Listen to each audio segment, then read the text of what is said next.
ہم لاتے ہیں ٹاپ نیوز، آپ کے فیوریٹ ٹاک شوز اور انلمیٹڈ انٹرٹینمنٹ صرف یوٹیوب پر۔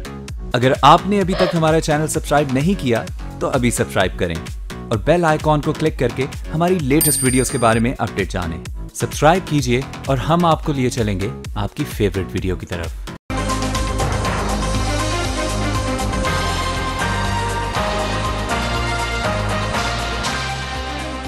السلام علیکم، وائس آف امریکہ واشنگٹن سے میں ہوں سارہ زمان۔ آپ دیکھ رہے ہیں ویو 360۔ امریکی صدر ڈونلڈ ٹرمپ کے اقتدار کا 1 سال مکمل ہو گیا ہے، مگر وفاقی حکومت کی بیشتر سرگرمیاں 2 روز سے معطل ہیں۔ واشنگٹن میں کیا ہو رہا ہے اور صدر ٹرمپ کے پہلے سال میں پاکستان کے ساتھ تعلقات پر ایک نظر۔ پروگرام میں اور بھی بہت کچھ شامل ہے، شروع کرتے ہیں ویو 360۔ امریکی سیاست میں ڈیڈ لاک، ذمہ دار کون؟ DACA, border security, and related issues. امریکہ میں خواتین کے حقوق کی جدوجہد کا ایک نیا باب، اور صدر ٹرمپ کی حمایت میں ووٹ ڈالنے والے 1 سال بعد کیا سوچ رہے ہیں۔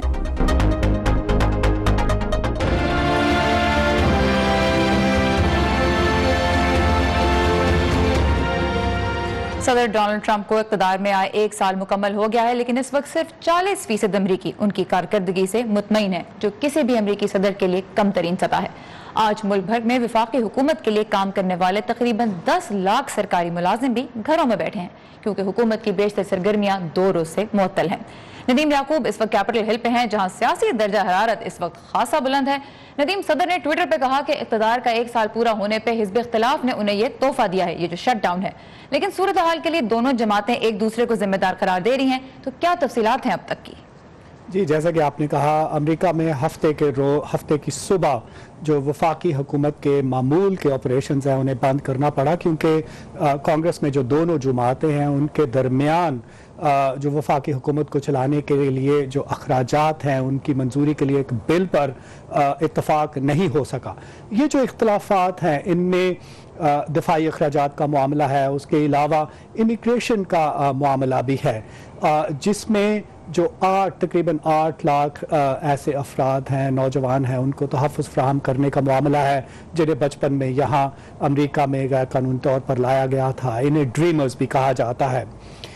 جو دونوں جماعتوں کے جو ریپبلکن جماعت ہے اس کے جو اکثریتی رہنما ہیں مچ مکونل، انہوں نے آج دوپہر ایک سیشن جو ہے رائے شماری کے لیے بلوایا ہے، اور سینٹ میں اس وقت جو اکثریتی پارٹی ہے ریپبلکن پارٹی، ان کے 51 رکن ہیں، اور اس بل کو منظور کرنے کے لیے انہیں 60 ووٹس کی درکار ہیں۔ آج یعنی پیر کے روز ذرا اس شٹ ڈاؤن کا اثر جو ہے یہاں پر وہ زیادہ محسوس ہوگا، اس لیے کہ ویکنڈ کے بعد تمام ملازمین جو ہیں وہ دوبارہ اپنے دفاتر میں آئیں گے۔ جو زیادہ تر ملازمین ہیں ان کو چھٹی پر بھجوا دیا گیا ہے، جیسا آپ نے کہا۔ صرف وہ جو ملازمین ہیں وہ اپنے فرائض سر انجام دے رہے ہیں جنہیں انتہائی ضروری سمجھا جاتا ہے، جیسے کہ نیشنل سیکیورٹی کا معاملہ۔ اس کے علاوہ جو دونوں سیاسی جماعتیں ہیں وہ ایک دوسرے پر اس بل پر اتفاق نہ ہونے اور شٹ ڈاؤن کے لیے ایک دوسرے کو مورد الزام ٹھہرا رہے ہیں۔ جی، ایک حالیہ سروے میں امریکیوں کی اکثریت کا کہنا تھا کہ غیر قانونی تارکین وطن کے معاملے پر حکومت کو بند کرنے کے بجائے کھلے رکھنا ان کی اولین ترجیح ہے۔ ریپبلکن پارٹی کے رہنما چاہیں گے کہ آپ یہ مان لیں کہ ڈیموکریٹس نے حکومت بند کی ہے۔ وہ بھول جاتے ہیں کہ ان کی پارٹی کے کئی ارکان نے اخراجات کے بل کے خلاف ووٹ دیا ہے۔ تو کیا وہ غیر قانونی تارکین وطن کے معاملے پر حکومت کو یرغمال بنائے ہوئے ہیں؟ نہیں، ایسا لگتا تو نہیں۔ سر، ہم اپنے ناظرین کو بتانا چاہیں گے کہ سن 2013 میں جب گورنمنٹ شٹ ڈاؤن ہوئی تو اس وقت جو وفاقی حکومت کے ادارے تھے وہ 16 روز تک بند رہے۔ اب جو ہے یہ جو شٹ ڈاؤن ہے یہ ایک ایسے ٹائم پہ ہو رہا ہے جب صدر ٹرمپ کی جو عہدہ سنبھالنے کی ہے ان کی پہلی اینیورسری ہے۔ اس کے علاوہ جب انہوں نے عہدہ سنبھالا تھا تو واشنگٹن ڈی سی میں لاکھوں خواتین نے ایک احتجاجی مارچ کیا تھا۔ گزشتہ روز اسی